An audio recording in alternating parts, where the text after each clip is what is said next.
Assalamualaikum warahmatullahi wabarakatuh. Perkenalkan, nama saya Amilda Faria Azahro.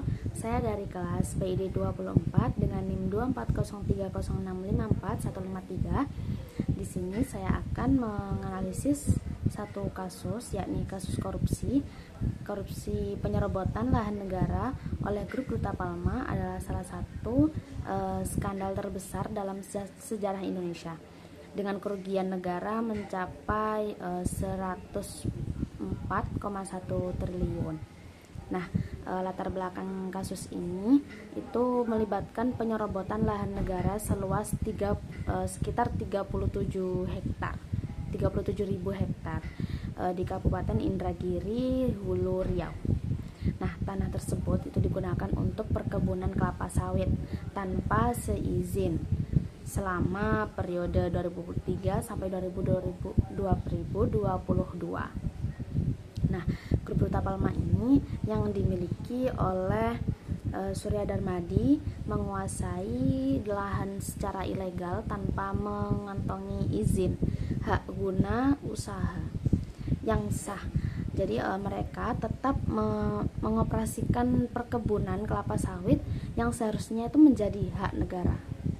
Lalu Surya Darmadi ini diduga bekerja sama dengan pejabat daerah untuk mendapatkan izin usaha perkebunan meskipun tidak memiliki izin yang lengkap.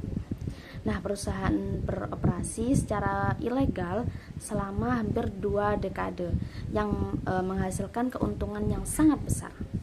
Negara mengalami kerugian besar karena kehilangan pendapatan pajak, retribusi, serta kerusakan lingkungan akibat deforestasi dan eksploitasi lahan. Selanjutnya, Surya Darmadi itu ditetapkan sebagai tersangka oleh Kejaksaan Agung pada tahun 2022. Ya, dan ia itu dituntut penjara seumur hidup dan diwajibkan membayar ganti rugi sebesar 40 triliun serta denda 1 miliar. Nah, majelis hakim menyatakan bahwa Surya Darmadi ini bersalah atas tindak pidana korupsi dan tindak pidana pencurian uang. Lalu dampak dari kasus ini yakni kerugian negara terbesar dalam sejarah kasus korupsi yang ada di Indonesia. Deforestasi besar-besaran itu menyebabkan kerusakan lingkungan di Riau. Lalu penyalahgunaan wewenang pejabat pemerintah yang memungkinkan praktik ilegal ini berlangsung secara lama. Dan peningkatan pengawasan terhadap industri kelapa sawit itu terutama terkait izin lahan. Nah, kasus ini menjadi peringatan keras terhadap korupsi di sekitar sumber daya alam, terutama dalam industri perkebunan kelapa sawit yang seringkali bermasalah dengan tata kelola lahan dan izin usaha. Kasus korupsi ini berkaitan dengan hukum Islam, terutama dalam aspek keadilan, kejujuran, dan amanah dalam pengelolaan harta.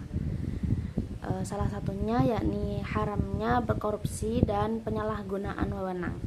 Nah, dalam Islam, korupsi termasuk dalam perbuatan ghulul atau penggelapan harta dari riswah itu atau suap menyuap yang hukumnya itu haram.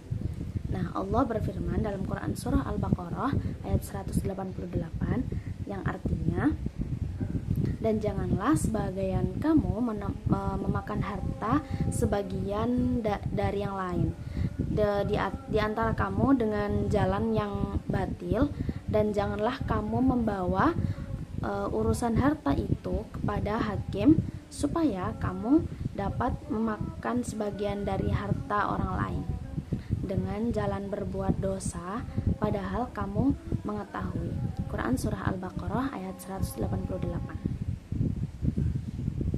Nah, dalam kasus ini Surya Darmadi dan pihak yang terlibat melakukan penyalahgunaan jabatan untuk mendapatkan keuntungan ilegal, memakan harta yang bukan haknya, yakni lahan negara. menciptakan ketidakadilan, itu di mana masyarakat dan negara dirugikan. Selanjutnya, larangan dalam Islam itu larangan merusak lingkungan atau fasad fil ard. Nah, penyerobotan lahan dalam skala besar dan pengelolaan perkebunan ilegal menyebabkan deforestasi dan kerusakan lingkungan. Dalam Islam, merusak lingkungan termasuk dalam fasad fil ard atau kerusakan di muka bumi yang dilarang oleh Allah bagaimana disebutkan dalam Quran surah Al-A'raf ayat 56 yang artinya, dan janganlah kamu membuat kerusakan di muka bumi setelah Allah memperbaikinya, dan berdoalah kepadanya dengan rasa takut dan penuh rasa harap. Sesungguhnya rahmat Allah sangat dekat kepada orang-orang yang berbuat kebaikan. Quran surah Al-A'raf ayat 56. Nah, perusakan hutan mengakibatkan kerusakan ekosistem dan merugikan masyarakat sekitar. Dan penerapan hukum Islam menuntut tanggung jawab atas perbuatan yang merugikan orang lain dan lingkungannya. Sekian dari saya. Terima kasih. Mohon maaf apabila ada salah kata. Wassalamualaikum warahmatullahi wabarakatuh.